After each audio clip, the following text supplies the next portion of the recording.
of a chill down compared to the past couple weeks, but overall I personally thought this was a good show. It actually flew by for me. I thought it was like 9:15 at the latest, and it was 9:45 when they started giving the on next week's show. I'm like, is that late already? Holy crap. So I had no problem with this show flying by on me. Yeah, we obviously had a few down points here and there, but we still had a lot of different storylines moving on. We see them definitely working on bringing up a lot of their young talent. Like every match on this card seemed to be a vet going up against some new blood in wrestling in general, except for well, actually even the women's match had, you know, Big Swole. She's obviously a lot younger, and really the main event really wasn't obviously both of them are not new, but it did serve a purpose. So overall, what did you think about this match or about this show? I thought this was a really good show. I think we're right back to doing what AEW does, arguably what they do best, and that is to build feuds, to build stars. I think they're very, very good. I think they hit their stride a few shows before a pay-per-view. Normally the Dynamite or two before a pay-per-view, I think, are some of their best shows historically. But they're right back to, taking a little bit of a breather. Like you said, it flew by for me as well. I definitely thought that it was earlier than it was, or later than it was. Sorry. No, late. I don't know. But yeah, I totally agree with you there. And I think that was because they didn't have to jam it full. Like, not every match, not every segment had to have an interference or an angle. Sometimes they just, have a match. The result is what it is because it's building to something. So I really like that. And it was definitely a little bit less crash TV, as Brian Alvarez has been referring to it the past few weeks. I thought that this was a very good change of pace, a welcome breather. Yeah, definitely. Though it was still, like I said, still thought it was a decent show, and I really didn't have too many qualms about it. We'll talk about the few things here and there, but yeah, then we can get into it. So let's introduce the show. You are listening to the That's Wrestling podcast. I forgot to intro it yesterday when we were doing the final of the Best of the Super Juniors World Tag League and Super J Cup. So whoops. If you are listening to this as a podcast, you can watch this show live over on YouTube and also on Twitch as well. I started co-stream, basically simulcasting it to Twitch, since some people like that better as a live platform. So you can go over there. I monitor both chats at the same time on an app, so you can come hang out and discuss whatever you want regarding the shows that we're covering. If you would have any comments, question, feedback outside of showtime, you can send those to Eric at that'swrestling.com. If you're watching this on YouTube or Twitch, you can grab this as a podcast on all your favorite podcast apps. There's also a Discord. You can come hang out with us as well. The link is in the show notes in the description. And head over to your favorite podcast app of choice. Give us a review. It helps us out in the search results. And back again, we have Caleb Johnson with video. So hopefully his internet will hold up after moving the past 3 weeks. So Yeah, I'm hoping so. We're giving the video a try. If it turns out to be a little weird or buggy or just doesn't work too well, then we can always go back to that still weird picture and have you talk to a photograph. But I'm hoping that this works out for us. It's great to be back on That's Wrestling to review Dynamite. All right, and I just noticed I have a black bar on you, so I'm going to move you a little bit. All right, so let's get into the show. AEW Dynamite for December 16th, 2020.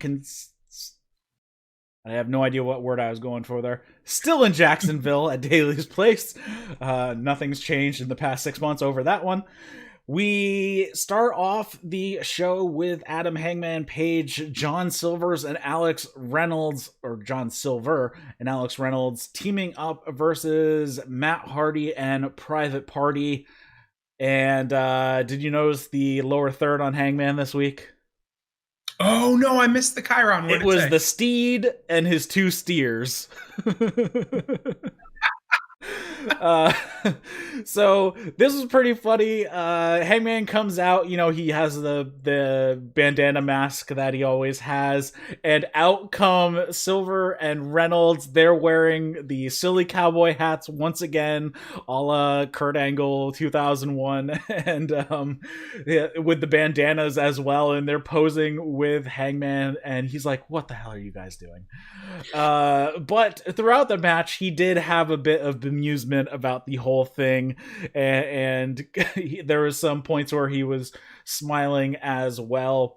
And we really had a breakdown really early on, and all 6 guys were in the ring. And then we have Page, Silver, and Reynolds all giving the other team big boots simultaneously.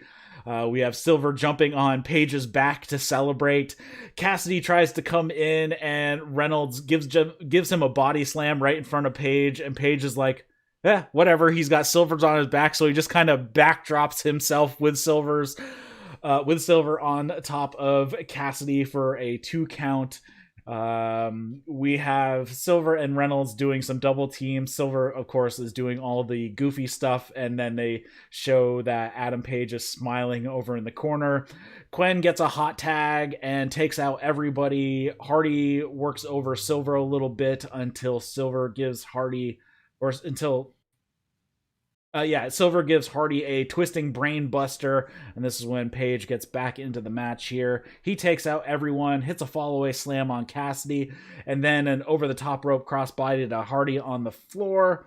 Then a massive lariat that looked like clothesline from hell, but it is only a 2 count here. And then Matt tags in, hits Page with a side effect, so he rolls out. We get some triple teaming, or actually he stays in for a minute. He gets some triple teaming on Page, or some from Page, Silver, and Reynolds, and Hardy hits a twist of fate on the floor. It was like a draping twist of fate. So Silver was he had his legs up on the ring apron, and Hardy gave him a twist of fate on the floor. Silver comes up. He's like selling his knee or gripping his knee, so I'm hoping that was just a sell job. Private Party in the ring hit gin and juice on Reynolds, while Page and Silver are occupied on the outside. Matt blind tags himself in right after the gin and juice and does the cover and gets the win.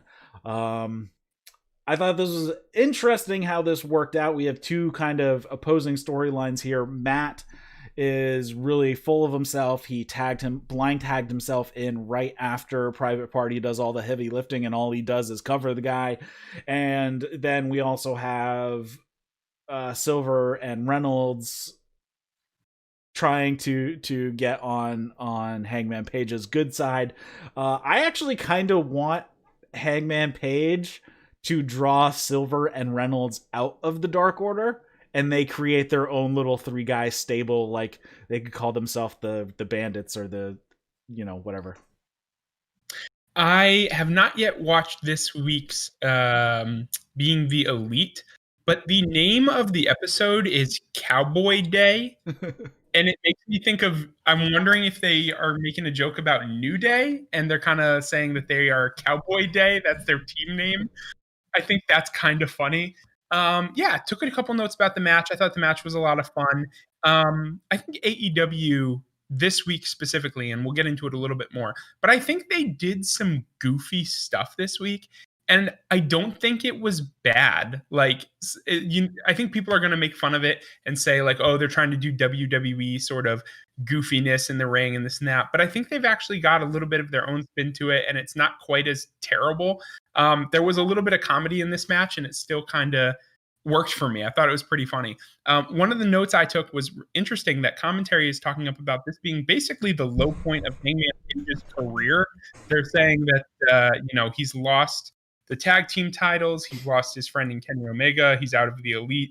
And not only that, but he's also lost the tournament to Kenny Omega to become champion. So, I mean, they're basically saying that, hey, he's down in the dumps, and this is what he's come to. He's tagging with 2 guys who, not too long ago were jobbers for the Dark Order. So I liked how they played that up. I also think that Hangman, if I can go on a mini rant for a second, this is like the definition of making a star. I care so much about what Hangman does. Hangman is in the ring with old Matt Hardy and Private Party, who they called Hardy Party. I thought that was funny. And then with two guys from Dark Order, who granted are very entertaining, right? So really the guy in this match is Hangman, if you're talking about it from a star level. I cared so much about what the result was going to be, how the match was going to go, because I care about Hangman Page. And 5 years ago, he was the worst member of Bullet Club.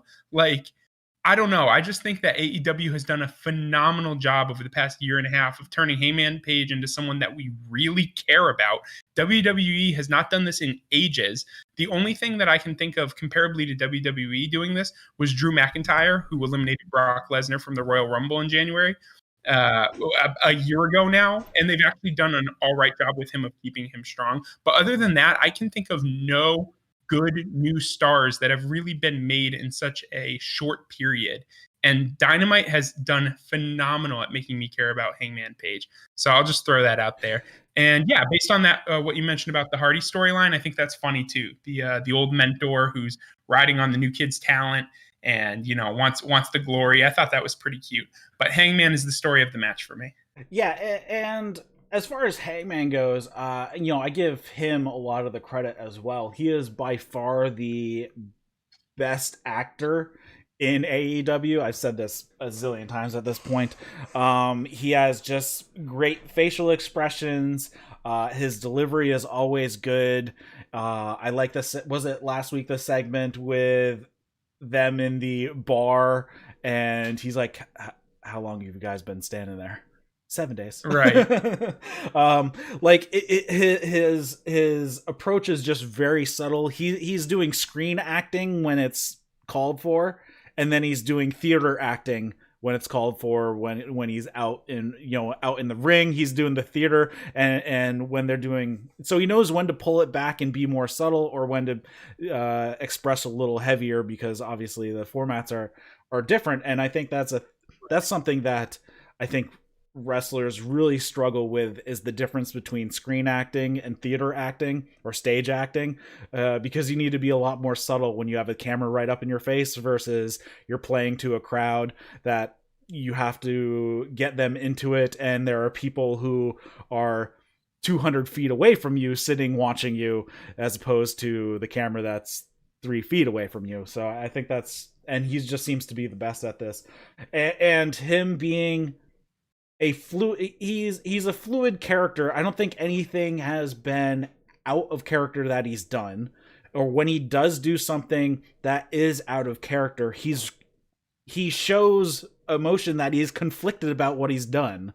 When he screwed the Bucks out of the gauntlet match, you could see on his face that he didn't want to do it, and after he did it, he's like, oh, I just screwed up. That was bad. Right. That's just something that a lot of people don't get over. And if you do something out of character, then something needs to be addressed to either address why the character has changed, or the character needs to address the action and the consequences of the action. And I think that's what he does best. I think that's why he stands out so much. Yeah, absolutely. Last note about this match is 2020 is the weirdest year because Jim Ross said the words Johnny Hungy, and it's the weirdest timeline we're living in. He called them the good, the bad, and the hungry. I missed that. That's what they should name that should be their team name. The good, the bad, and the good, the bad, and the hungry. And Shivani thought it was so funny, he just repeated it. Like, he laughed and just said it again. He was like, good, the bad, and the hungry. Okay, now I want them to be drawn out of the Dark Order even more and just team with Hangman Page as that being a team name. Oh, absolutely. That'd be great. Next up, we have a Inner Circle segment backstage. Alex Marvez is talking to MJF. He was given the award from the New York Times for outstanding performance for Dinner Debonair, and Jericho cuts in right away and says, I created that. And MJF just grabs the mic away right away. Jericho is miffed over this. He is seething the whole time. He is like literally biting his tongue. And MJF keeps blowing smoke up Jericho's ass. And he says, you certainly did a great job, Christopher. First, last week, back-to-back Dynamite Diamond Ring champion, and now New York Times best performance of 2020. But the Times got one thing wrong. I couldn't have done it without you, CJ. And Jericho says, yeah, you're right, you couldn't. And MJF just like continues not even acknowledging what Jericho just said. He says, I read things that people read online and it's sickening, claiming that I'm a much better performer than Chris Jericho. I mean, that's terrible. But I see through all that, Christopher. You know what I see? I see a mentor. I see the GOAT. And honest to God, I see my best friend. I couldn't have done this without you, and I couldn't have done it without you sexy hooligans either, referring to the rest of the inner circle. I love you, man. And Jericho is just gritting his teeth, and he just says, congratulations. And Jericho and MJF says, thanks, as if Jericho's congratulations was sincere, which was just so much great little play right here. Jericho's just seething the entire time listening to MJF talk. Yeah, you actually, all of the little notes that I took from this segment, you hit them all on the head already. Jericho had literally gritted teeth when he was like, you're welcome. Like, it was just so funny. And then the line that really cracked me up when he said that people were saying he's a better performer. He was like, I've read what they say online. That's terrible. Saying I'm so much better. When he said that, I got a good laugh out of it. Yeah, that is such an underhanded thing, saying it's terrible that people are saying that, but he's not walking it back, disputing what they're saying, which is just the greatest little MJF. I'm breaking stuff over here. MJF chooses his words so carefully and so perfectly when he's putting together these things. And with Jericho as well, and I ran over my game controller, so that's not good. And it just, though, are they pushing this tension too quickly? Or is this going? Or are they not planning on going long with this, and they're just going to blow this off quicker than we would think? I think, here's what I like about it. I think it is going quicker than I expected. But one thing that AEW does that or doesn't do that that WWE seems to do all the time is it treats the wrestlers like they're idiots. And it's like, of course you can trust me. And all of a sudden everyone is buddy. And everyone knows in the back of your mind it's going to lead to some sort of betrayal or some sort of split. And the refreshing part about this story is that not just the audience is aware that something is going to happen, but everyone involved knows too. Like, no one there is treated like they're a complete idiot. Like Sammy, they had to have that little powwow to say, is the inner circle okay? Reminded me of the Bullet Club is fine days of New Japan and being the elite. But they had a little powwow, Sammy saying, I don't like him, I don't trust him. Jericho and MJF, even though we have seen some glimmers at friendship, it still feels like they really are competing personalities. And that's what it was in the first place. We all knew that it was going to be a weird fit, within kayfabe. And it is. So they're not acting like, they're not telling the inner circle, hey, act like you're the, best buds ever. And then it's going to be such a shock when it happens. They actually are acknowledging within the storyline that things aren't perfect and that, it is a competing personality sort of situation. So I kind of like that. It almost feels refreshing that it's not lasting long because no one's really buying into this trust or this friendship. But I mean, they've already had examples where they've done this, and the prime one being Omega Hangman Page. That storyline was heavy for the first few weeks, and then it kind of dropped off and simmered for a while. So it could be the heavy dissension now, or at least the appearance of, and then something happens that draws them all together for a while. Just like Hangman and Omega winning the tag titles, that kind of put a little bit of a tap in the brakes right there to pull it back, have them be on the same page for a while before they kind of have their breakdown. So it could be the same kind of formula that they might be going here. Have it heavy as it starts off and show that, yeah, they're obviously bringing new people into a group is always going to have some sort of contention. I mean, that's just human nature anyways, outside of wrestling. So it would make sense that they maybe go a little heavy now, and then something happens that pulls them back and starts getting on the same page. Maybe even next week could be that starts it off with MJF and Jericho tagging together. We'll get to that later, but them being a tag team, maybe they work well together, have a good match. Maybe they come out on the right side on that one, and then they start to, but of course that kicks Sammy and Hager to the side, because he was going to tag with Hager, and he's always tagging with Sammy. So I don't know how quickly this storyline's going to go. I mean, I wouldn't mind it being a quick one, and I wouldn't mind it being a long-term thing. So I guess we could see how this plays out over the next weeks and months. Right. And I also kind of foresee potentially, this is kind of one of those things where like Wardlow and MJF, they can say that they've been a part of the Inner Circle, and it almost becomes one of his accolades without it having to be a year-long story. So MJF, wherever this story comes out, he can end up saying, you know, not only am I a great singles wrestler or a tag team wrestler, I've also been a part of, you know, the best faction in AEW. Like, it almost like adds to his list of credentials, but we don't have to wait a year or two for it to pay off. Next up, we have a short video segment. We have Cody and Brandy. They're at their house setting up the Christmas tree. The doorbell rings, and there's a little package on the front porch. They bring it inside and open it, and it's a Gucci box. And they open it up, and there's little baby shoes, and it says we're expecting 2021. So Brandy is pregnant. So I'm going to look on the bright side of this one. One, congratulations to them. But the bright side is we're not going to see Brandy in the ring anytime soon. That seems so rude to say about someone about to have their first kiddo. I tell you what, great, cute little way to announce. I thought it was adorable. There is no way in heck that these guys turn Cody heel now. I'm like, I was so looking forward to when they were teasing it for a while there. I was so looking forward to the heel Cody run. I thought he was going to keep his hair black. I think I complained to you actually when he re-dyed his hair back to blonde. When he had dark hair, a dark coat, I was like, oh, he's going heel. He's going to challenge for the title. You know, he's going to go back on his promise. And now he's blonde. He's going to be a dad. He's the hottest, most adorable, wonderful baby face that we've ever had. It's Cody Rhodes all the way. Big intro, big pyro.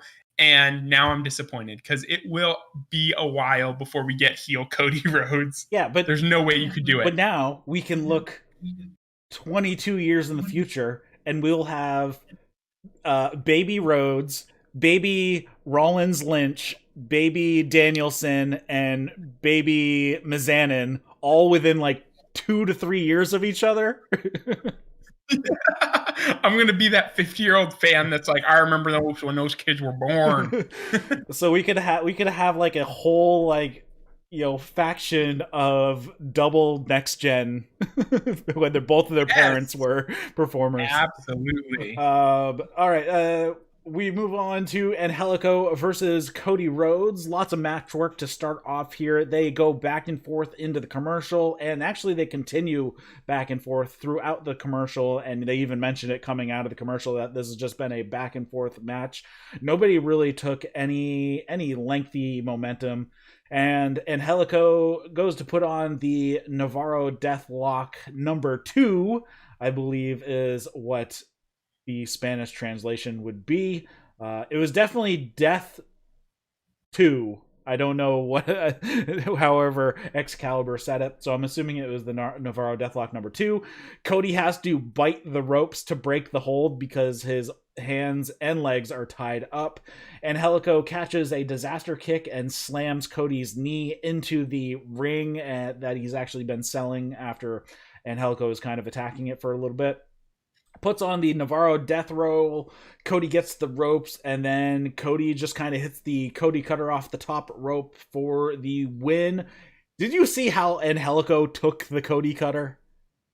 It was insane. It was like It was like Sammy taking the twist of fate good level good. It was awesome.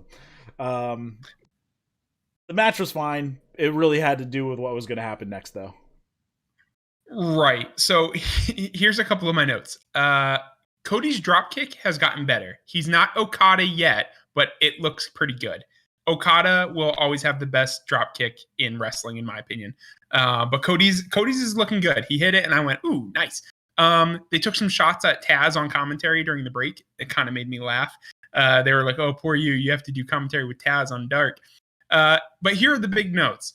Angelico is not El Phantasmo, sadly. He comes out and he does his like headbanger club imitation, and I was like, I don't like this. And then Angelico, the next note I took was Angelico is also not Zack Sabre Jr., which is also sad to me. They're saying that he's the submission specialist, and I was like, he's all right. So I think Cody is awesome, but I think he really excels when his opponent is very skilled as well. I don't know if he quite carries people through a match like Omega can, or some of these other guys, and that's fine. I mean, to his credit, Cody is one of my favorite pro wrestlers, but not just for the in-ring work, also for his personality, his promos, his character as just a successful babyface that people actually like. In WWE, it feels like people don't even like the babyfaces. That said, I don't think Cody will carry anyone to an excellent match, and this felt a little slow, and yeah, it was all right. Yeah, that might have been one of the things that caused this to feel like a strange match. Was Cody does work a slower style, where Angelico works more of a lucha libre style. So I think it might have been Angelico is just trying to bring himself back, pull himself back, and not go a million miles an hour like he normally would. So it could just been a little bit of a styles clash here. And Angelico has been working lucha so much over the past 5+ years that working more of the American style. Sometimes, obviously, when he was working with like a guy, did he even work? I don't think he worked with Omega. That was Jack Evans who worked with Omega. But like Omega can go fast and he can go slow, but I think Cody's never been a fast worker, so I think we just had kind of a little bit of a clash here. Really, the big thing though coming out of this match was what happened after the match, and this was Taz coming in, telling him to cut off Cody's music. All of Team Taz comes out of the tunnel, and basically he's making fun of Cody for that he is going to be a daddy, which is really funny because he's standing right next to his own son. Like, he's making fun of Cody for having a kid when his own kid is standing right there. He calls out Darby up in the bleachers in regards to Cage versus Darby for the TNT title at some point. Have they announced the date on that match yet? I don't think they have. Okay. And then Taz threatens to put Cody on paternity leave, and all of Team Taz starts to make their way towards the ring, but then the lights go out. Sting's music hits. He walks out of the opposite tunnel, pulls the bat out of his coat. Team Taz, all except Powerhouse Hobbs, they have to hold Powerhouse Hobbs back. He was not scared of Sting at all, but they managed to wrangle him back. They all make their leave, and they exchange a couple looks, Sting and Cody and Darby, and that was about it. Yeah. Good furtherance, I think, to the storyline. Not a lot happened here. The part that got me the most was that, in my opinion, I think Team Taz kind of in people's minds is kind of behind like Inner Circle as like coolest faction. I think people really like Inner Circle. It's full of stars, obviously. Whereas people might look at Team Taz and be like, okay, sure, that's like the next coolest faction, I guess. I love them, and I wish that they had just gone ahead with the beatdown anyway, because there's like 5 of them. Right? And then Sting comes out with a bat, and they're all like, oh, no. I'm like, it's still just Sting and Cody. Darby is up in the stands. There's no way he can be down there in less than, a minute or two. So you have some time for 5 of you to beat up 2 dudes. But Sting came out, and they were like, whoa. And I'm like, also, Sting's like 50, so he's 61. Just get him.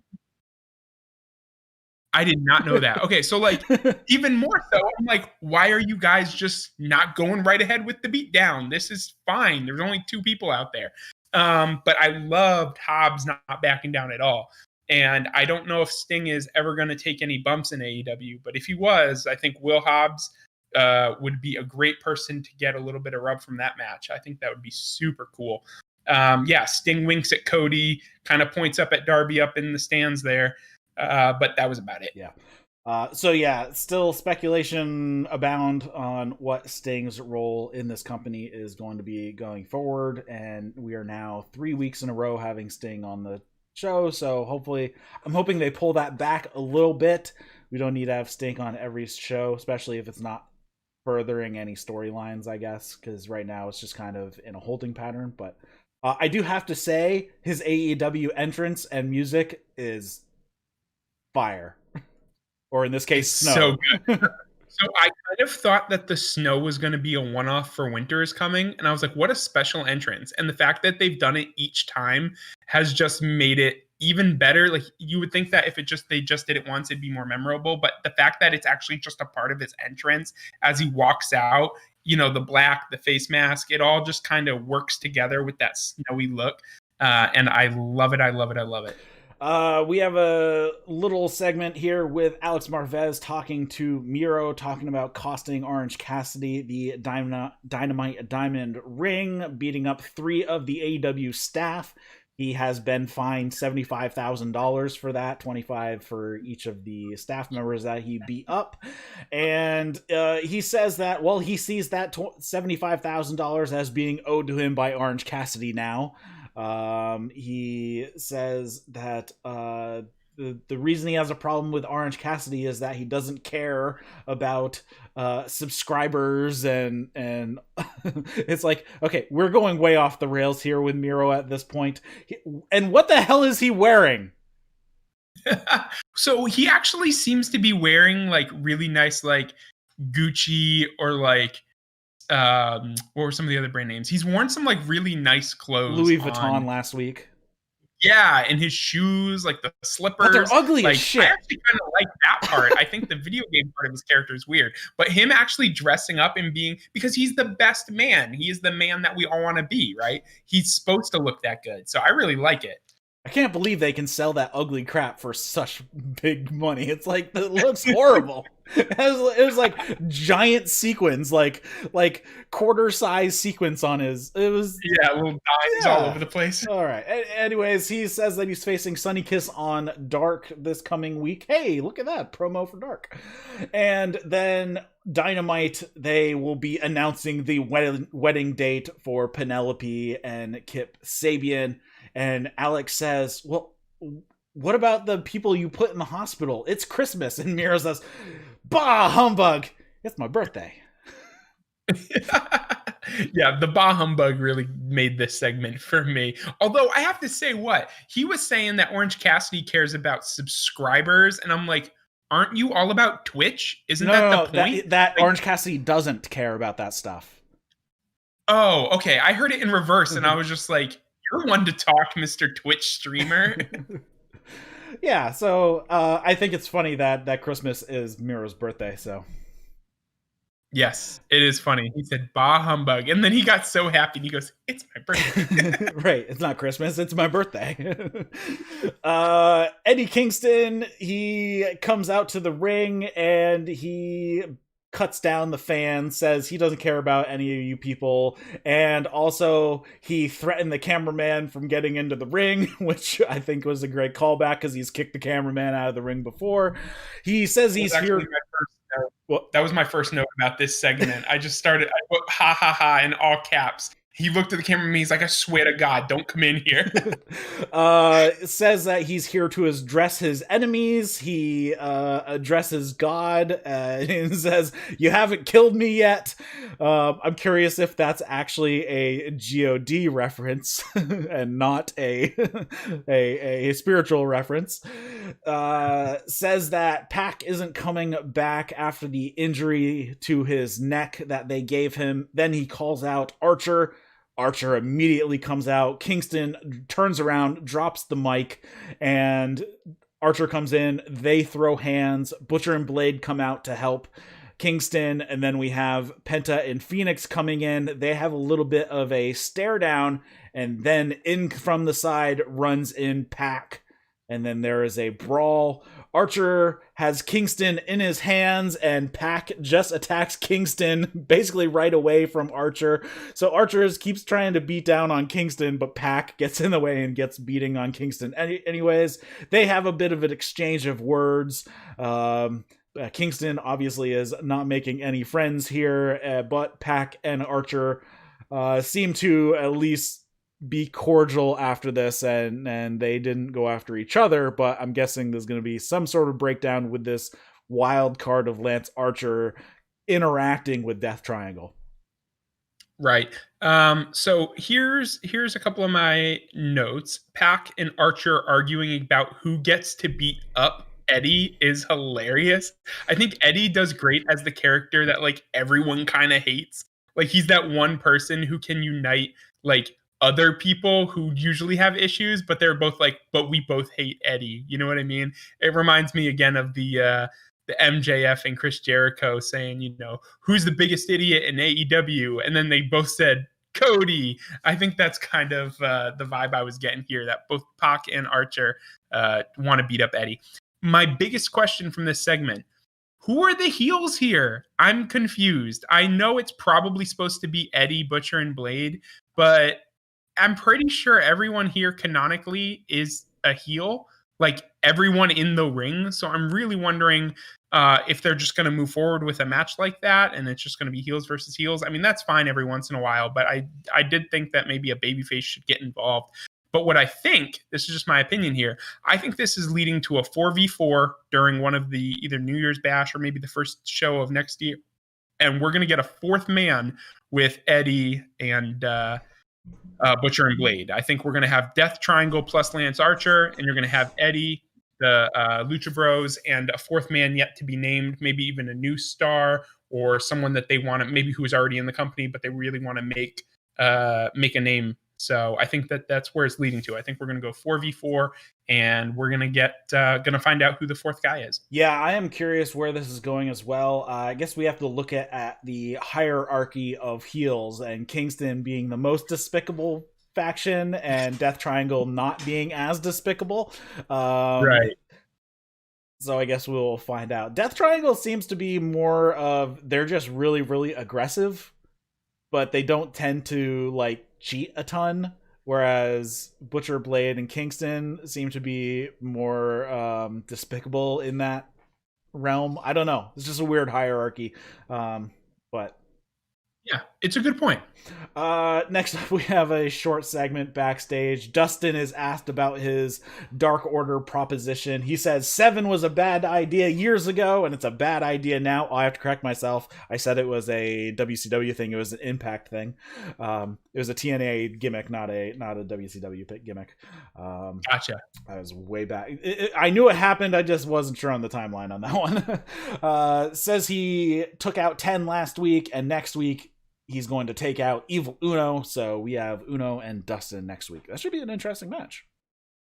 Yeah, I actually am really looking forward to the match. I think Dustin just gets a little too hype in some of these backstage promos. If this was leading up to, like, do you remember when they had a, what was it, the dog collar match? Mm-hmm. Or no, not dog collar.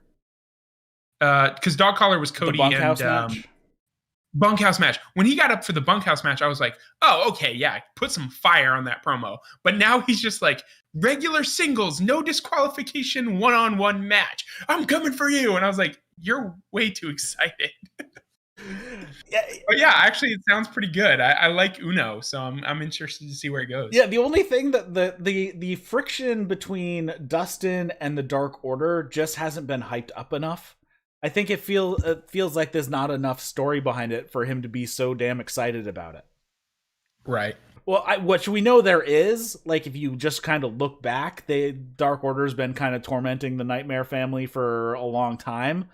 Cody included. So it's like, okay, I get it, but there just hasn't been enough like activity to maintain the level, I guess. Right. Yeah. So I guess we'll see. And still, no Brody Lee. He's still out with the knee injury, I guess. So I guess I'm assuming he won't be back until after the holidays. So I guess we'll see. Next up, we have the massive tag team match of Trent, Chuckie T, Griff Garrison, Brian Pillman Jr., Darius, and Dante Martin versus Chris Jericho, MJF, Jake Hager, Ortiz, Sammy Guevara, and Santana. So this ends up being a 12-man instead of the 14-man, with Wardlow having to deal with some family stuff, so he was not there, and that put Brandon Cutler on the bubble, and he is not on Dynamite, which is a really bit. That's what happens when you're not a team. When you're just one dude with a dragon headset, you're on the bubble, man. A little bit of a bummer. Hopefully everything's okay with Wardlow's family. Santana, obviously he was not there the previous weeks because actually it was his stepfather passed away, and actually his biological father passed away earlier this year too, so he's lost kind of two father figures this year, so sucks. But he was back here, so good to see him at least back in the ring here with Ortiz. Trent was going to start it off, but Brian Pillman wanted in, and he gets tagged in. He faces off with Jericho and drops Jericho right off of the lockup, but then Jericho beats the crap out of him.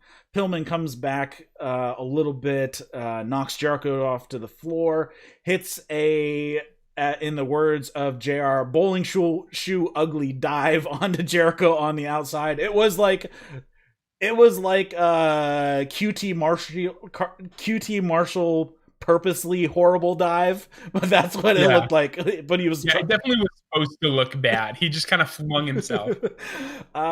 We have Dante getting tagged in and Sammy getting tagged in. Sammy just like they jaw jack for a second. Sammy flips him off. Then he gives him a drop kick, stomps on the arm. Dante comes back with a flying leg drop, which was actually kind of cool. It was like a leg lariat, but his leading leg went over the guy's head, and then he came with the trailing leg and then continued the drop down. I thought that was actually pretty cool. Best friends Santana and Ortiz, they have a little stare down in the middle of the ring, first time since the parking lot brawl, and we have a complete breakdown. All 12 guys are fighting. Inner Circle all get tossed to the outside though, and we get a 6-way hug. Trent and Santana are actually the legal men at this point, and eventually they get to fighting. They move to the outside, or Trent gets thrown to the outside. Inner Circle swarms while the ref is being distracted. Sammy and Jericho then do some double team, do the Lay Sex God pose, and then Trent finally gets a tag out. Everyone hits their stuff, mostly on Ortiz. Jericho hits Garrison in the back with a baseball bat when he's hitting the ropes. Hager then hits a ugly F10. A little dig at Wardlow right there for not being there. And MJF wants Hager to tag him in, so he does, and he is the one who gets to pin Griff Garrison.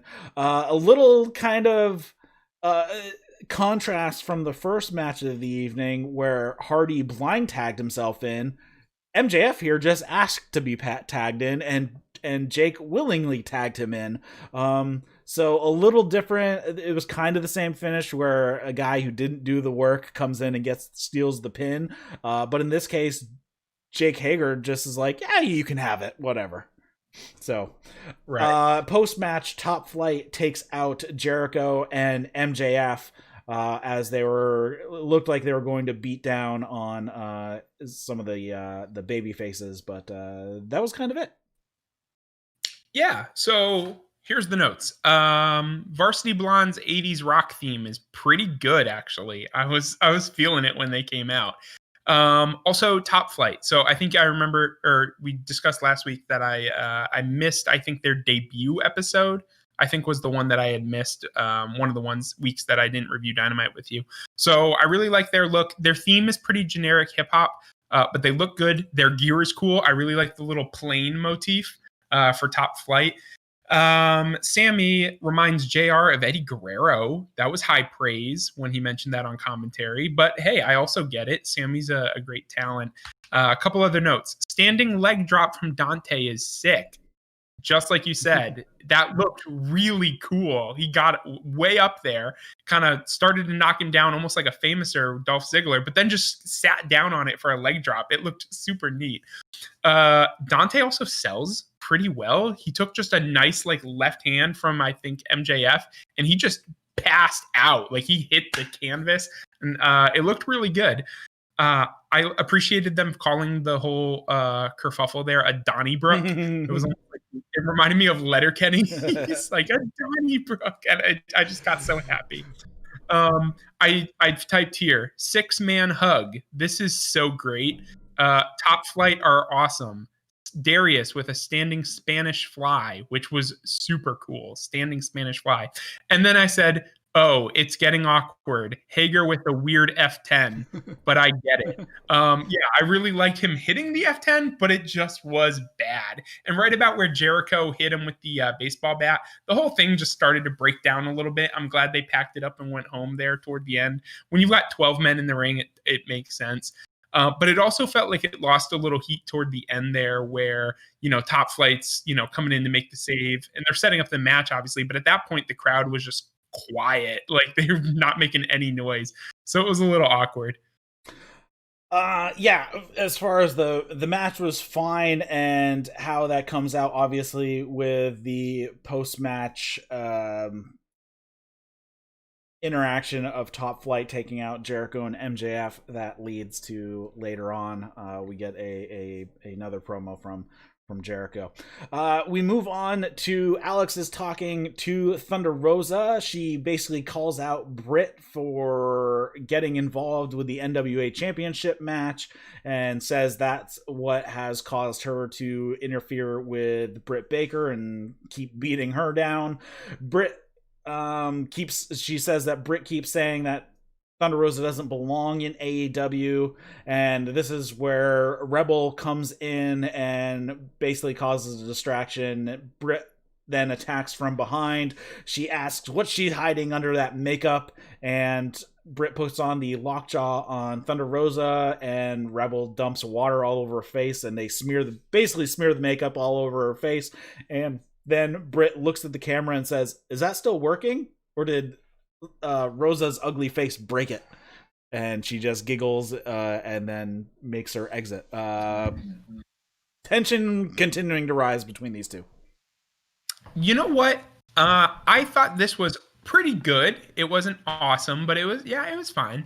But I actually really like the fact that they're taking a little time to build a women's story. Woo! I'm so happy. I love to see a reason for a women's match. If they had just gone straight to Thunder Rosa and Britt Baker, I would have been, all right, whatever. That's kind of par for the course with AEW. But they've actually had a little story here. There was some interference previously by Britt Baker.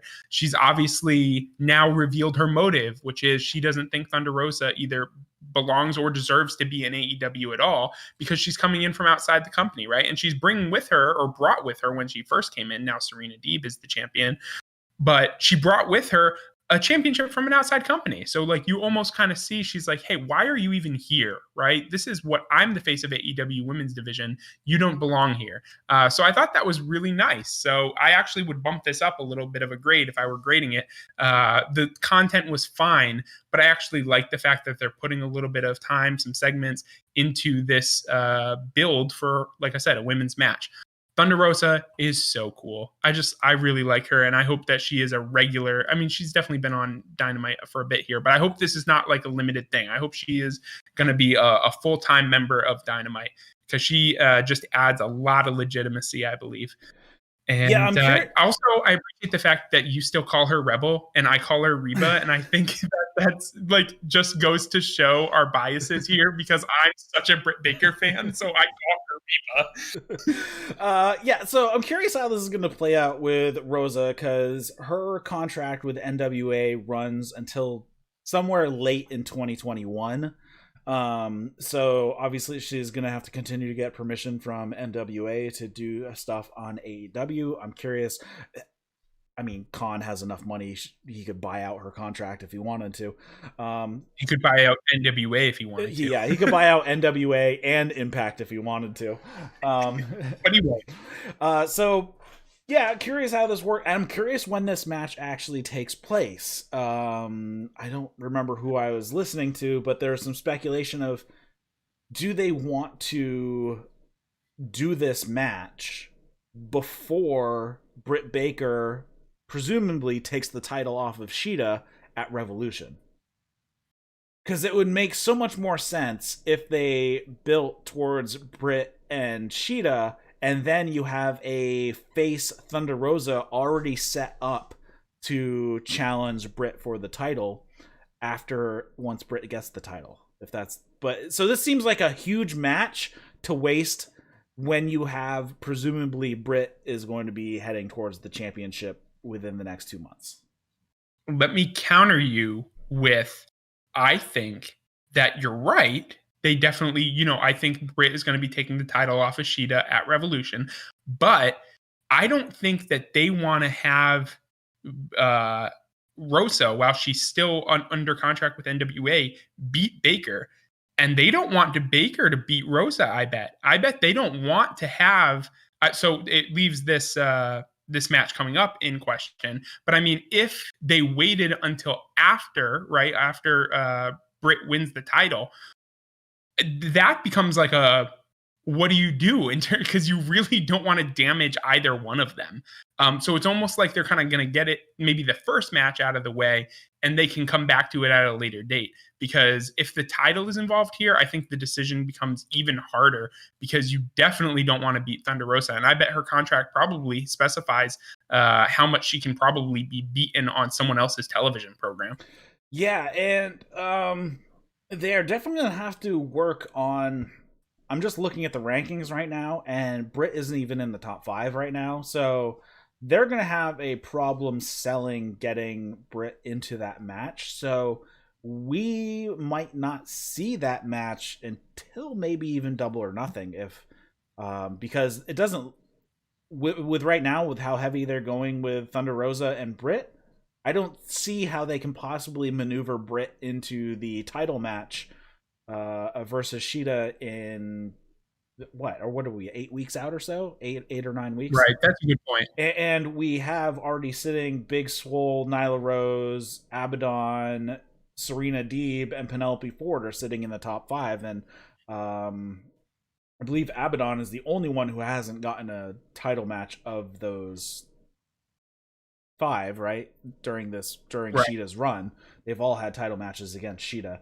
So curious how this is going to work out, how they're going to maneuver around the women's division, I guess. Let's continue on here. We have SCU, Daniels, and Kazarian facing the Acclaim. Caster does his John Cena impression, and I wrote down the entire thing. We have him rapping, "We're about to beat SCU, leave them looking like a victim on SVU. Christopher Daniels, nothing but a doormat. Call him CD, you're an outdated format. What's up, Kazarian? How's your back? You've been doing all the carrying. Nice hair, but mine is cooler. I heard you got hair plugs. Well, do ya?" And then Kazarian grabs the mic and he says, "Well, I'm not well known for my battle rap ability, but hell, even I can do better than that." And so he says, "Yo, I hope you dudes wrestle better than you rap, because what I heard and they heard sounded like crap. You got a fake gold chain. You out here dissing. Are you the Acclaimed or Man on a Mission?" Which was the greatest diss ever. You tried to drop rhymes to drop rhymes, you trying to make hits, but like this year of 2020, that whole thing was the shits. Well, listen, Green Boys, I'll give you a pass, because me and CD about to beat your dumb ass. So Kaz has no rhythm, so it was a little awkward, but it was still pretty well written and pretty funny. This was what I was referencing earlier when I said that AEW is starting to get a little goofier sometimes. when could definitely be easily compared to WWE, because they've done many rap battles in the past, and it was funny enough. It definitely goes with the, you know what I mean? It didn't come out of nowhere. It's not like they did a rap battle between the Usos and New Day and neither of them actually rap. Like, that's kind of the Acclaim's gimmick, so it makes a lot of sense. It was a good laugh for me. I did appreciate the when he said, "Call you CD, you're an outdated format." I thought that was pretty funny. Kazarian has no flow, but the content was pretty funny. We have Bowens and Kazarian starting it off, and really Christopher Daniels and Kazarian beat on Bowens for a little while until Caster causes a distraction, but it doesn't end up meaning much because once he gets a tag, SEO beat him down as well. Back to working over Bowens until Kaz is on the outside on the apron, and Bowens actually does an Irish whip of Kaz into the ring post while he's running across the top of the apron. They get the heat on Kazarian through the commercial break. Frankie makes a comeback, hits a springboard DDT, gets the tag over to Christopher Daniels. Daniels hits a blue thunderbomb for a 2 count, hits a wicked Uranagi, and he was going to go for the moonsault. Caster again creates a distraction, but he still ends up getting a crossbody on Bowens. And then he goes to cover Bowens. Bowens kicks out, and Daniels is sent over to the rope, and that is when Caster hits Christopher Daniels in the head with their boombox. The ref is not seeing this because he is actually turned from when he was just counting the pin. And then Bowens hits some kind of twisting body slam. Is there a name for that move? I haven't heard one. And gets the pin. So the Acclaimed pin Christopher Daniels. Yeah, a surprising result, but definitely the right result. I mean, if they're really got an idea of going somewhere with the Acclaimed, I believe they're the number 5 ranked competitor. Dark has done a lot for their win-loss record.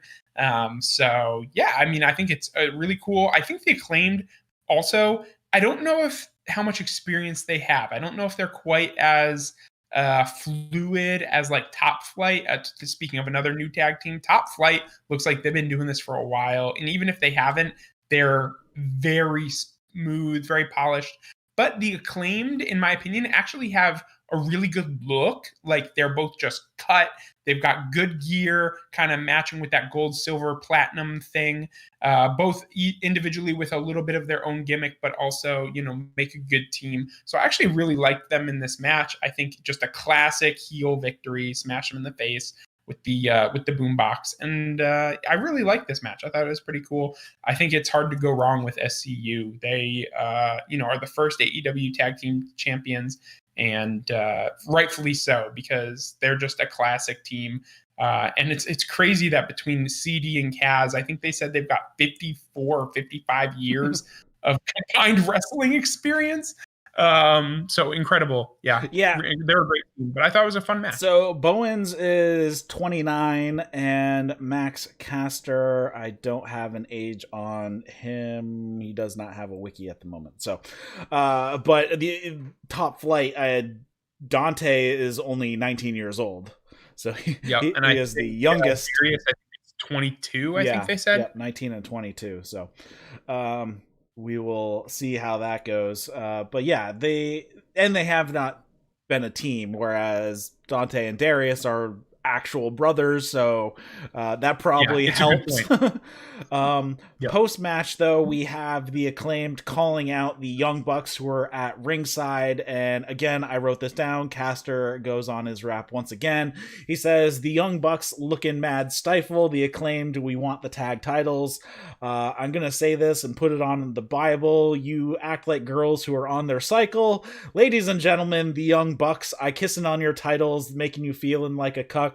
And I think you guys should duck. Shooting on you losers, I don't give up. And Bowens grabs the mic. So total cut off. John Cena the Dr. Thugonomics gimmick where he always set up the rhyme to be a swear and he wouldn't say it and he'd have the audience yell it. So though I did hear somebody's like, dude, we totally need these guys to come out and John Cena needs to come out with them as the Dr. Thugonomics at a pay-per-view. But obviously John Cena is never going to show up in AEW. No, he is not. No. I thought the second half of the battle rap was not quite as witty. It was whatever, but they I don't think they always need to rap to set up a match, but they did. Yep. So having the Bucks out there was just, a good precursor to where they're going with the program. Yeah, this gimmick is going to wear thin quick. So they should probably find a better solution and make it fast. Yes. So we have the Bucks and the Acclaim will be having a title match next week. So that should be interesting. I agree. Dasha is with Top Flight, asks about attacking MJF and Jericho, and basically they just challenge MJF and Jericho to a match next week. There wasn't really much substance coming out of it. No, not a lot. Ivelisse and Diamante La Sicaria. So I am curious how they are translating that to English as their team name. I'm hoping they are doing as the Contract Killers, translating La Sicaria, versus Big Swole and Serena Deeb. The Diamante and Ivelisse get the heat on Swole pretty much right away. The crowd was totally dead for this match. They had so they're getting the heat on Big Swole, and they go to commercial, which was a picture-in-picture, but I was watching on Fight, so I was just watching, and then they had a full screen cut away from the action commercial for Scorpio Sky's podcast. Serena Deeb was in control when we come back. I'm like, wait a minute, how they just completely skipped the tag. Serena has to fight off both Ivelisse and Diamante, hits a gutbuster on Ivelisse, puts on a figure four, but she rolls towards her own corner, ends up tagging Diamante in. Deeb gets over, tags in Swole gets the tag, and it was supposed to be a hot tag, but it was pretty damn cold. Swole put on the Clearwater Cloverleaf and gets the tap out. This match was not good. Yeah, it was whatever. I have to be honest here. I know we've already talked about the women's division many times, but this is something that they have to think about. WWE, specifically NXT, their competition on Wednesdays, one of their strong points is their women's division, and it almost always has been, going back to the days of Charlotte and Bayley. Like, Asuka was an undefeated champion. She never lost. She actually vacated the title when she went to the main roster because no one could take her out, and she was just that good, and everyone respected her as probably the best champion on the entire show. And then she lost to Charlotte at WrestleMania, which was stupid. Right. Right. But my point being, people, if that's the other option, right? If, Lord forbid, that AEW is going up against WWE and against NXT, and they're showing women's wrestling at the same time, I know which one I'm choosing, and I don't even follow NXT because the women's division there is so much better. So they need to make sure that they're not ceding too much ground, not to speak of ratings, but I know that they're doing better and whatnot, but this is the area where I'm going to tune out, unfortunately. And I think they're trying to make some strides. They put Big Swole in there with 3 other women who can work pretty well. But giving her the win, I think, was the wrong decision. I think Ivelisse and Diamante need to be built up, especially if you're going to call them the Contract Killers. They need to be, you got to put a little respect on that. So yeah, it was just whatever. Yeah, I was really disappointed how this worked out because Big Swole is the only one you could reasonably call green. Because Diamante, she's 29 years old, but she has been wrestling for 12 years. Ivelisse, she's only like 33, and she's been wrestling for 18 years. She's been wrestling since she was like 14 years old. And Serena Deeb has been wrestling for at least like 15 years as well. And like, and she was a trainer at NXT for many, many years. I mean, that's how good she is. She's good enough to be training people. I have no idea how this match ended up being as bad as it was. But I mean, the work was okay, but we have a problem here. None of these 4 women are really built up at all. Like, they have very little personality. Outside, well, I should say inside of AEW. Whereas, I mean, yeah, I have no idea how this works this way when you have 3 probably top, 25 women talent on the planet in Deeb, Ivelisse, and Diamante. You could probably easily put them in the top 25 for women, and this still kind of crashed. I don't know how that happened. All right. Moving on here. After the match, we had Nyla and Vicky coming out. They beat down on Deeb and Swole. Vicky was even getting some kicks in with her high heels, and Red Velvet runs in with a chair, hits Nyla Rose in the back to make the save. Again, okay, great. Yeah, this actually made it even worse for me because I'm like, this is getting convoluted again. Right. I was so excited when they had Serena Deeb and Big Swole. At least they made a match. And I'm like, okay, these are the women involved with what's happening here, because that kind of clarified. And now they had everyone but Jade Cargill, who was involved with that backstage segment last week or the week before. Everyone but her who was in that segment comes out again and get involved. And I'm like, okay, you just made it worse again, because now I'm still confused about what the storyline is here. Also, Vicky looks so dumb, just kicking, but like so soft, like doing these little kicks. Right. Like, I don't know if you have a dog or not, but I don't know if you've ever had your dog like laying on the floor and you go over to them and you just kind of kick them with your foot, like in that loving sort of, like you put your foot in there on their belly and like rub their belly with your foot. That's what she looked like she was doing. She looked like she was going over and just kind of being like, oh, hey, and giving them a little kick. Yeah. And I'm like, you don't look like you care about this at all. Yeah, like the when the dog is sleeping on your shoe and you kind of nudge them off of your shoe so you can put your shoes on. Right. Yeah.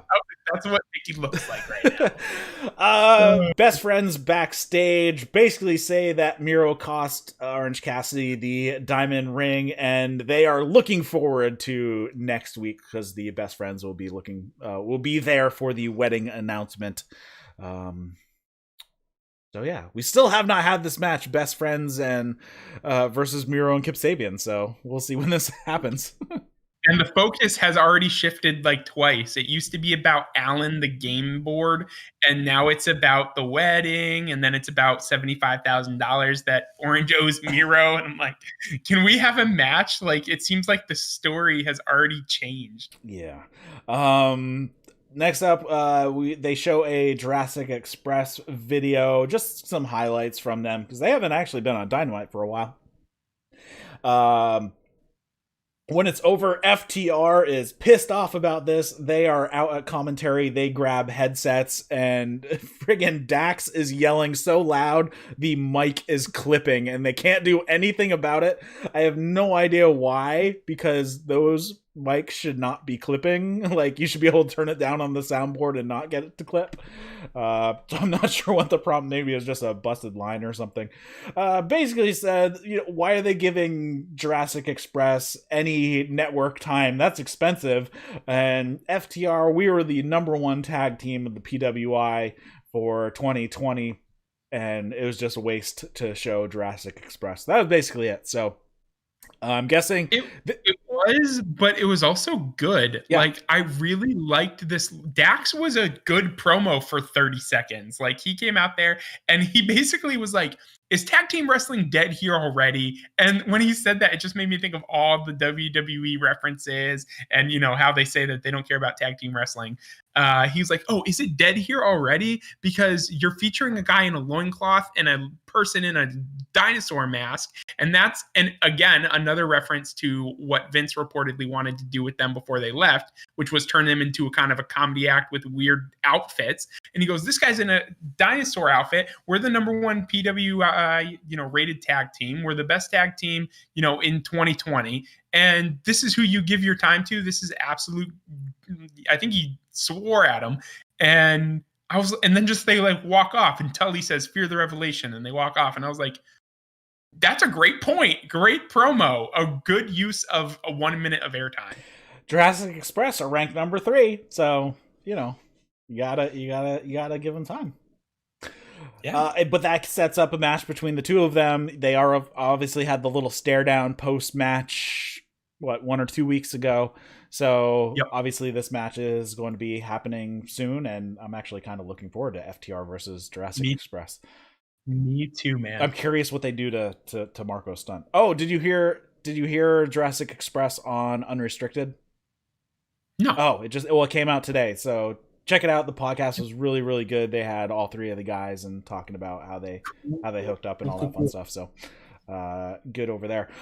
They run down the card for next week. This is when I realized it is 9:45 already. Holy crap.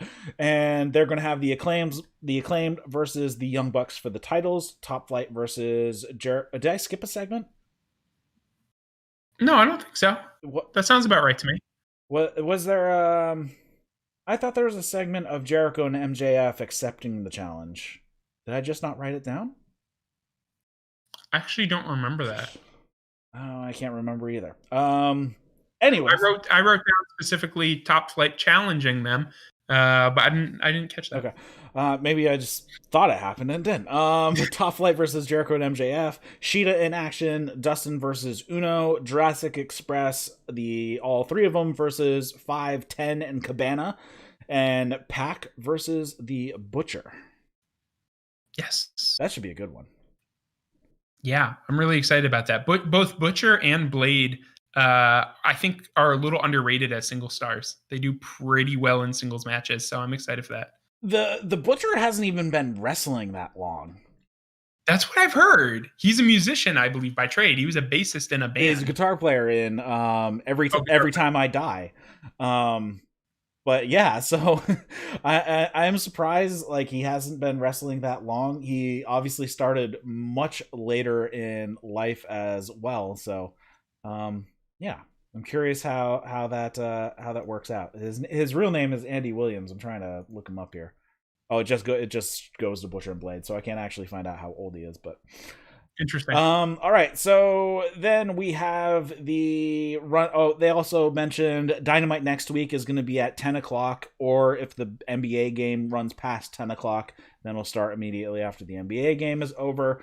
They also mentioned Jericho will be on the commentary for the first New Year's, whatever they're calling it, New Year's celebration episode for December 30th. And then Snoop Dogg is going to be on January 6th. So more tie-ins with TNT here. So yes, I think that's actually a really good thing. TNT seems to be putting a little bit more behind AEW, having some of their stars do some cross-brand stuff. Obviously, Cody was on that talent show with Snoop Dogg.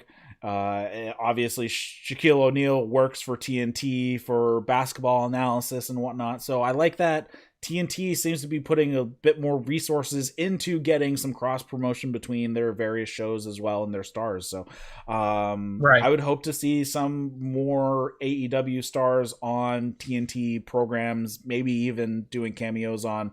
I know they do have some original shows. I don't know how much TNT does for original shows that anymore, but they do have some original shows across their network. So I'm curious if they show up on like a comedy or even a drama once in a while. That'd be interesting. Hangman Page. Put Hangman Page on anything they're doing. Sign him up. Then we go on to Joey Janela versus Kenny Omega. This is a no DQ match. I think this basically came out because Kenny Omega beat Sonny Kiss with a one-winged angel, and that was it for the beginning of the tournament. So I think this is kind of a little bit of a payback here. And if Joey Janela won this match, he would get a shot at the title.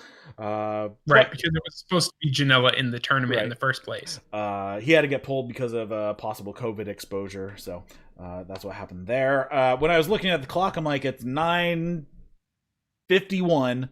When I saw Kenny Omega and Joey Janela in their no DQ match on the second episode of Dark, I think that match went well over 20 minutes, and that was awesome. This match, though, man, Omega is such a dick. And I love how much of he's like an egotistic dick this whole entire time. It is great. Joey Janela throws a trash can at Omega before he even gets into the ring. Don Callis goes over to commentary and tries to commandeer Tony's headset. He tells him to kiss his ass and get out of here. Don Callis says he's the only one who can properly call a Kenny Omega match, so he ends up just grabbing a house mic and provides commentary over the house mic. And we get out to the outside. Joey Janela has set up a chair. Omega hits a Kotaro Crusher into the open chair. Don Callis keeps calling the match, and then he gives Omega a mic of his own, so he's calling his own match during the match. He keeps handing off the mic to the ref so he can do a move, and then he picks it back up and continues his own commentary. Hits Janela with a cookie sheet, hits a moonsault with a garbage can for a 2 count, and hits a double stomp on Janela with the trash can, gets Janela up for a one-winged angel. Janela turns it into a poison Rana, and Sunny Kiss goes and sets up a table on the outside, and Janela leg drops off the top rope through the table. It looked like he landed ass first on Omega's face, but then a second one show, he just kind of skimmed his face, so luckily he didn't completely kill the new champion. Back in the ring, Janela misses a moonsault. Kenny hits 2 V triggers, one-winged angel, picks up the win. The match was fine. It was basically to put over Kenny as being a dick. And then after, Don says, finally all the haters from the godforsaken tournament have been silenced. No more questions for the champ. Then out comes Pac with Penta and Phoenix. And he says, Kenny, me and you, we have some unfinished business, but I'm not out here to be selfish. I'm out here for justice. Phoenix was in the tournament and he never lost. And Don says, did you get some sort of executive power? Wrestlers don't tell the world champ what to do. And Pac says, well, I already talked to Tony Khan and he's made the match. It's going to be Rey Fenix versus Kenny Omega for the title December 30th, whether you like it or not. Yeah, this was so you remember the first round match between Sunny Kiss and Kenny Omega, and it was a V trigger, a one wing angel, and he was dead. Yep. He just killed Sunny Kiss. And he gave the best smirk ever. Yeah, just like the lazy pin with the smirk. But this was almost even better, if you ask me. Because not only he like toyed with his food, you know what I mean? He's out there doing commentary for his own match. He gives him a chop and he's like, oh yeah, that was great. You know, like he's like, how's that feel, Kenny? Don Callis says, how's it feel? He's like, I feel great. And like, it was so perfect to be out here. It was really like even more insult to injury, because when he just hit the, you know, the one wing angel on Sunny Kiss, you were like, whoa, that's kind of cocky. That's a little heel-ish, but we weren't fully there yet. And now this is just the full Kenny Omega embracing the heelishness, doing his own commentary with Don Callis. It was hilarious. I have to say, the double foot stomp into the trash can, I audibly was like, oh my God, he's dead. Like, I thought he really landed. It looked hard. I was really feeling for Joey Janela there because that looked bad. And like, Finn Balor does a double foot stomp and it doesn't even look like it looks good for sure, but like he kind of pads it enough with his knees and shock absorbing that you're like, okay. But Kenny looks like he just stiffed it right in the face. And I thought that was the funniest thing. It was like even worse. So I really enjoyed this match, and the post-match angle is perfect. I think it's actually, I believe if I'm remembering correctly, both of these changes to the Eliminator tournament that they had, with Sonny Kiss, replacing Joey Janela, and then Phoenix replacing Pentagon. I think those were both Kenny sides of the bracket. Like, what's Kenny's that? side of the bracket. Yes, but they were also both shoots. Like they weren't. It wasn't necessarily. And now they've done a great job of turning it into Kenny's first few defenses. Like it's been a weird blessing in disguise where now they can totally just turn it right into a storyline. And instead of being like, "Hey, Kenny beat Moxley, right? Who is going to face Kenny?" Well, hey, a couple people who didn't get the opportunity are lining up now. And actually, if I remember correctly, I believe Pac beat Kenny Omega last year at one point. I believe he submitted him. I believe so. Before COVID, he took him out, I think, on Dynamite at one point. So I'm like, there's a small list of people here who can come for Kenny Omega, and it actually really works out. So I'm really glad to see them going that way. And actually, now that you mentioned it earlier, I know I was arguing, hey, who's the heel in this whole Death Triangle and Eddie Kingston feud? This was almost a little babyface from Pac to come out and say, Phoenix didn't have his due. I'm not even here to talk about me. I'm here to talk about my boy. And Phoenix, heel or face, he's kind of always a face because of his incredible move set. He just wrestles babyface. So he comes out, and then when Omega is like, no, I'm not.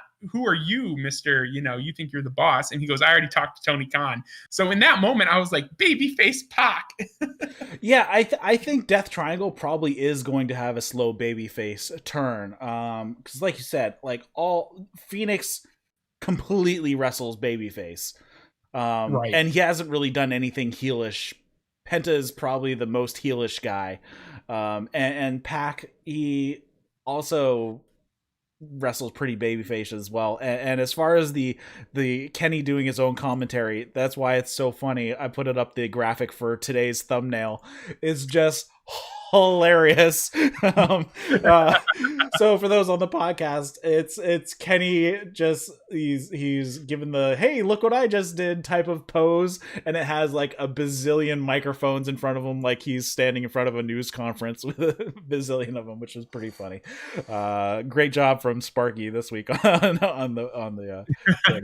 But yeah, I mean, there has been very few people who have been able to pin Kenny Omega in the entire time that we have had. I don't even know what's his entire record here. Kenny, his entire record is 34-10, and in singles he's undefeated in 2020. So yeah, it's a very short list. Oh yeah, absolutely. So anything you want to talk about before we wrap it up this evening? No, sir.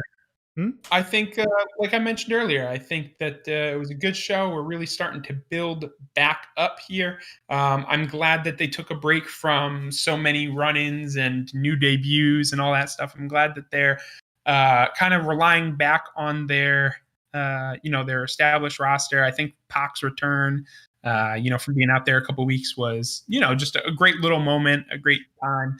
I really want to see where that feud's going. And really, as you mentioned earlier, it seems like they're putting a big focus on some of these new teams, the Acclaimed, Top Flight, really getting a good experience being in there with a lot of vets, Jericho, SCU. So I'm really excited to see where we go. Other than that, I thought it was a great show.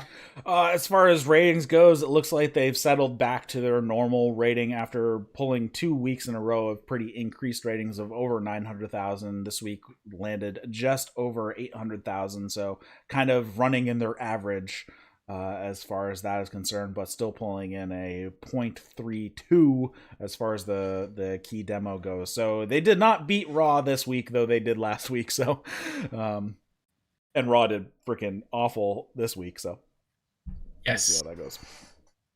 All right, so we're gonna wrap it up here. I believe we probably won't be back until next week because you aren't going to be doing anything because you're staying where you are.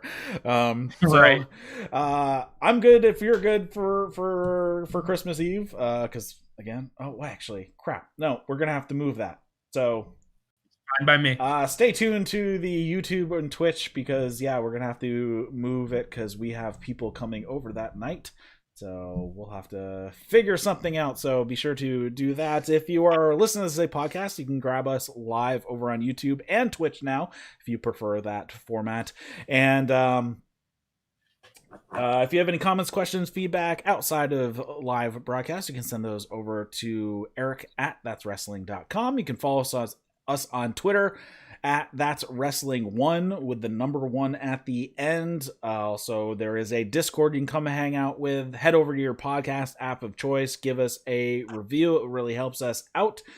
And I believe for the most part that does it. So for Caleb Johnson, my name is Eric LaRoche, and you've been watching and listening to That's Wrestling. See you later, guys.